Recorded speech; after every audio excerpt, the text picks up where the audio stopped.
এবার শুনেন আব্দুর রহমান বিন আওফ বলছেন, ওরে সুবহানাল্লাহ, মনে মনে আমি এই কথা বলতে আছি, আল্লাহ আমার দুই দিকে দুইটা ছোট ছোট বাচ্চা। এবার কথা বলতে না বলতে ডান দিকের একটা বাচ্চা ইশারা করে বলছেন, মানে লম্বালে কান তাক পৌঁছে না, ইশারা করে বলছে, চাচা একটু তুমি আমার দিকে ছেপড়ে যাও, খাটো হয়ে যাও। এবার আমি কানটাকে তাদের মুখের কাছে লাগিয়ে দিলাম। ছোট মাসুম বাচ্চা বলছেন, ও চাচা গো, আইনা আবু জাহাল, চাচা আবু জাহাল কই, আবু জাহাল কোথায় আছে? আইনা আবু জাহাল, চাচা গো আবু জাহাল কই, আবু জাহাল কোথায় আছে?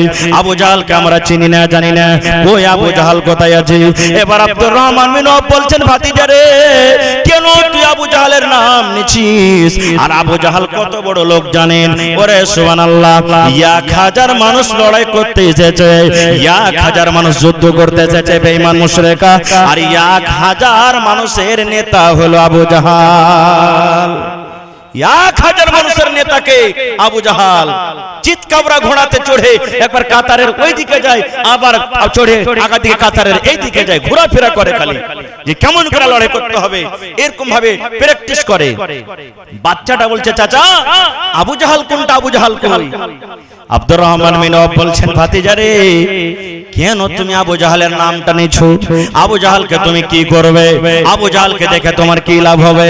বলছে, চাচা গো, মা আমাকে বলেছে আমার নবীকে নাকি আবু জাহাল গালি দেয়, আমার নবীকে নাকি আবু জাহাল গালি দেয়, আমার নবীকে নাকি কত রকমের কথা বলে।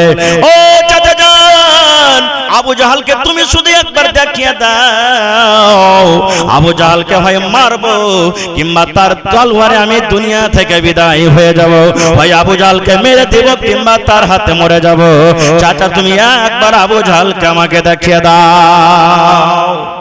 বলছেন আব্দুর রহমান বিন আওফ কথা বলতে আছে, বাঁ দিকের ফের ছেলেটা বলছে, চাচা একটু নিচে হও, আরেকটা ওর ভাইটা নিচে হও। নিচে হয়ে গেলাম, ও কথাটা বলছে, না আবু জাহাল, চাচা আবু জাহাল কই, আবু জাহাল কোনটা? আবু জাহাল কই? এবার আমি বললাম, ভাতিজা আবু জাহালকে নিয়ে কি করবি? বলছে, চাচা গো, এই যে আমার আপনার ডান দিকে দাঁড় হয়েছে, এটা হলো আমার ভাই, এটা আমার নিজের ভাই, আমরা দুইজন নিজের মায়ের পেটের ভাই। চাচা গো, আমার মা আমাকে বলেছেন যে আমার নবীকে নাকি আবু জাহাল গাল দেয়, হয়তো আবু জাহাল আজ বাঁচবে, আর না হলে আবু জাহালের হাতে আমরা দুই ভাই মরে যাব। যেমন কথাটা বলা, আব্দুর রহমান এবার নজর করে সামনে দেখেন, চিৎকাবরা একটা ঘোড়াতে চড়ে আবু জাহাল চলে যায়। এবার ইশারা করে দুমন থেকে বলছেন, ভাতিজা রে, ওই যে দেখো তোমাদের শিকারী, যার জন্য তোমরা এসেছো রে ভাতিজা, ওই যে তোমাদের দুশমন, নবীর দুশমন, ওই দেখো ঘোড়ার উপরে চড়ে চলে যায়।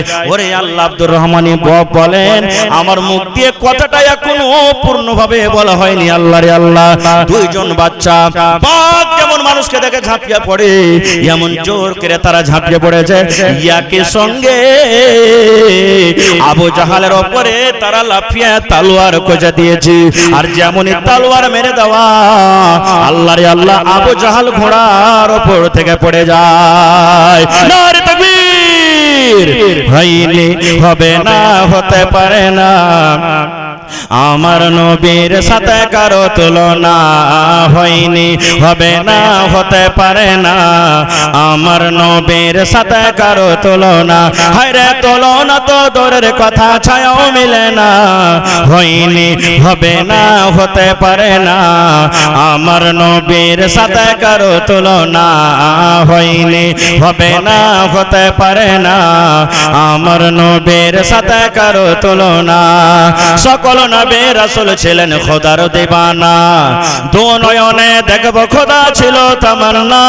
আরে মর নবীকে ডেকে নিলেন, আরে মর নবীকে ডেকে নিলেন, দেখবে রব্বানা, হয়নি, হবে না, হতে পারে না, আমার নবীর সাথে কারো তুলনা হয়নি, হবে না, হতে পারে না, আমার নবীর সাথে কারো তুলনা। ইউসুফকে দেখে যারা আঙ্গুল কেটেছে, তারাকে আমার নবীর রূপ দেখেছে, ইউসুফকে দেখে যারা আঙ্গুল কেটেছে, তারাকে আমার নবীর রূপ দেখেছে। আরে দেখতো যদি কেটে দিত, আরে দেখতো যদি কেটে দিত কলিজাখানা, হয়নি হবে না, হতে পারে না, আমার নবীর সাথে কারো তুলনা, হয়নি হবে না, হতে পারে না, আমার নবীর সাথে কারো তুলনা। যার শানে আল্লাহ তাআলা করলেন ঘোষণা, খলকে আযম আমার শাহে মদিনা, যার শানে আল্লাহ তাআলা করলেন ঘোষণা, খলকে আযম আমার শাহে মদিনা, মুসলমানে নবী ছাড়া কিছুই মানে না, মুমিনে কোরআন ছাড়া কিছুই বোঝে না, হয়নি হবে না, হতে পারে না, আমার নবীর সাথে কারো তুলনা। নারে তাকবীর! মুসলমানের আমির ছিলেন কে? ওমর ফারুক রাদিয়াল্লাহু তাআলা আনহু।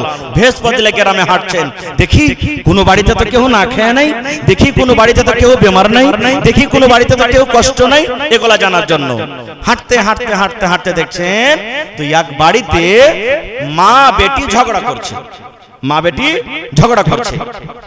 এবার তাদের কথা ঝগড়া শুনে, আওয়াজটা শুনে উমর ফারুক তাদের দুয়ারে কিন্তু দাঁড় হয়ে গেলেন রাতের বেলাতে, যে রাতে বাড়ি যাব ঠিক হবে না, দেখি মা বেটি কি ঝগড়া করছে। এবার শুনতে লাগলেন, মা বলছেন বেটিকে, ও আমার বেটি খালেদা রে, জায়েদা রে, হাফসা রে, শুনে নে, ও আমার বেটি, রাত হয়ে গেছে, 8টা 9টা 10টা রাত হয়ে গেছে, তুমি তাড়াতাড়ি ঘরে চলে যাও, আর ওই ইন্দারা কুয়া থেকে পানি তুমি নিয়ে এসো, আর পানি নিয়ে আসার পর ওই দুধে তুমি পানি দিয়ে দাও। কিসে পানি দাও? দুধে পানি দাও। আচ্ছা বলেন এটা জায়েজ না না জায়েজ? দুধে পানি দিয়ে বিক্রি করা হারাম, কিন্তু নিজের বাড়িতে দুধে পানি মিশাল করাটা জায়েজ, হালাল আছে, মানা নাই। 1 কিলো দুধ আছে, ছেলে পেলে বেশি, 1.5 কিলো দুধ লাগবে, 1 কিলো পানি মিশাল করে খান, মানা নাই। কিন্তু 1 কিলো দুধকে 1.5 কিলো করবো, টাকা বেশি হবে, আর আপনি পানি মিশাল করে বিক্রি করবেন, এটা হলো হারাম। সুবহানাল্লাহ।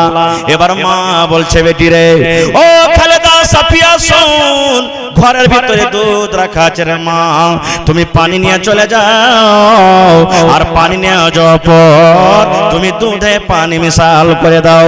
এবার বেটি বলছে, মা কেন এরকম করব?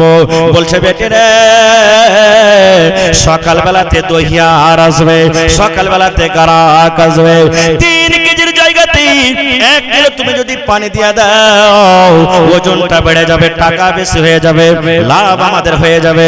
এই জন্য বেটে তুমি চলে যাও, চলে যাও, আর দুধে তুমি পানিটা দিয়ে দাও। এবার বেটি বলছে, মা, মা গে আমি এটা কাজ করতে পারবো না গে মা, মা গে আমি এটা কাজ করতে পারবো না। কিন্তু উমর ফারুক টাটিতে কান লাগিয়ে লাগিয়ে শুনছেন। মা বেটি তো জানে না কি আমাদের রাজা উমর ফারুক আমাদের কথা শুনছেন। মা বলছে, কেন করবি না? বলছে, মা গে আমাদের রাজা আমিরুল মুমিনিন উমর ফারুক রাদিয়াল্লাহু তাআলা আনহু ওয়াজ করেছেন কে মা, কে দুধে পানি মিশাল করা চলবে না, চলবে না, চলবে না, দুধে পানি মিলা চলবে না। এই জন্য কে মা আমি দুধে পানি মিশাল করব না। যখন কথাটা বলা, মা বলছে, বেটি রে উমর ফারুক ওয়াজ করেছে দুধে পানি মিলাইতে হবে না, তাহলে উমর ফারুক তো দেখতে পাই না, উমর ফারুক তো আমাদের বাড়িতে নাই। বেটি রে যা, তাড়াতাড়ি চলে যা, আর দুধে পানি দিয়ে দে। আমরা মা বেটি যদি রাতের অন্ধকারে এই কাজটা করে ফেলি, তাহলে উমর ফারুক জানতে পারবে না, উমর ফারুক দেখতে পাবে না, আর উমর ফারুক জানতে না পারতে গেলে আমাদেরকে ডাঁড় জরিমানা করবে না। এই ভাই মুসলমান, এবার বেটির কথা শুনেন। বলছে, মা গে আমি এটা কাজ করতে পারবো না গে মা, পারবো না। বলছে, কেন পারবি না? বলছে, মা গে উমর ফারুক যদি আমাদেরকে না দেখেন, উমর ফারুক যদি এখানে না থাকে গে মা, একজন কিন্তু দেখছেন যার নাম হলো কি আল্লাহ, আল্লাহ দেখছেন মা, এই জন্য আমি দিতে পারবো না পানি। সুবহানাল্লাহ। চলে গেলেন উমর ফারুক বাড়িতে। সকাল হলো, সব বেটাকে বসিয়ে দিলেন। বসে বলছে, এই বেটা শোন, তোদের জন্য আমি একটা খুব সুন্দর বেটি ছেলে বহু দেখেছি। তোমরা কে আছো এমন যে তোমরা পছন্দ করছো যে তাকে বিয়ে করবে? একটা বেটা রাজি হয়ে গেল। মেয়েটাকে ডেকে পাঠালেন। মেয়েটাকে ডেকে পাঠিয়ে পরে বলছে, মা, তোমার চরিত্র আখলাক আমি বুঝে ফেলেছি, এই জন্য আমার বাড়ির তোমাকে বউ করব, তুমি কি রাজি আছো? উমর ফারুক যিনি মুসলমানের আমির রাজা, সামান্য একটা সাধারণ ঘরের মেয়ে, শুধু দিনদারি ইমানদারি হওয়ার কারণে বউ হয়ে গেল। সুবহানাল্লাহ। এ ভাই মুসলমান, তাহলে মেয়ে ছেলের ইলম শেখা দরকার আছে না নেই? জোরে বলেন, আছে না নেই? আছে।